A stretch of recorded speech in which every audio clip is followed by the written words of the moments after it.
Lord, I need your guidance today. Panginoon, maraming salamat sa araw na ito. Maraming salamat at lagi kitang kasama.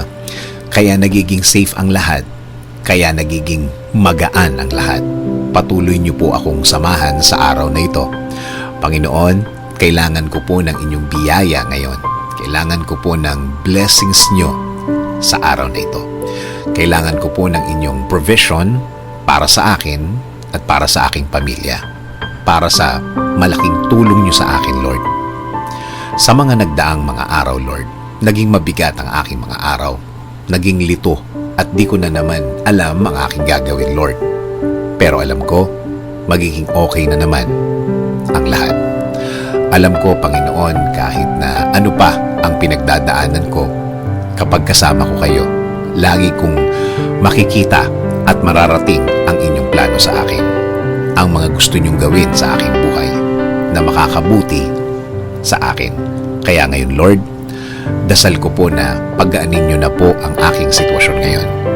Bigyan niyo po ako ng wisdom para mas maintindihan ko po ang aking pinagdadaanan ngayon. Bigyan niyo po ako ng guidance sa araw na ito. Bigyan niyo po ako ng katahimikan ng isip. Alam ko po, Lord, na hindi na magtatagal, mararamdaman ko na po ang inyong kamay na gagalaw sa aking buhay. And I am willing to submit.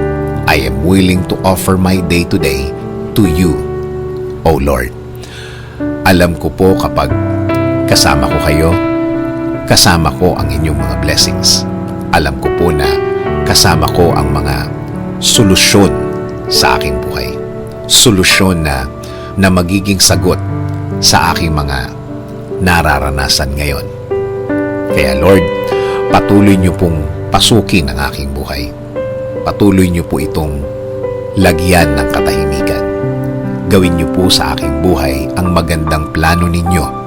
Alam ko po na kapag ang plano ninyo ang mangyayari sa aking buhay, ito ay magiging tama. Ito ay magiging tahimik. Lord, itinataas ko din po ang aking bayan. Patuloy niyo pong i-guide ang aming bansa.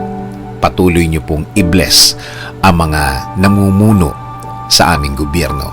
Make them safe and make them wiser every day. Salamat, salamat Panginoon sa inyong biyaya sa araw-araw. In Jesus' name we pray. Amen. Sabi nga sa John 16:13, but when He, the Spirit of truth, comes, He will guide you into all the truth. He will not speak on His own. He will speak only what He hears, and He will tell you what is yet to come.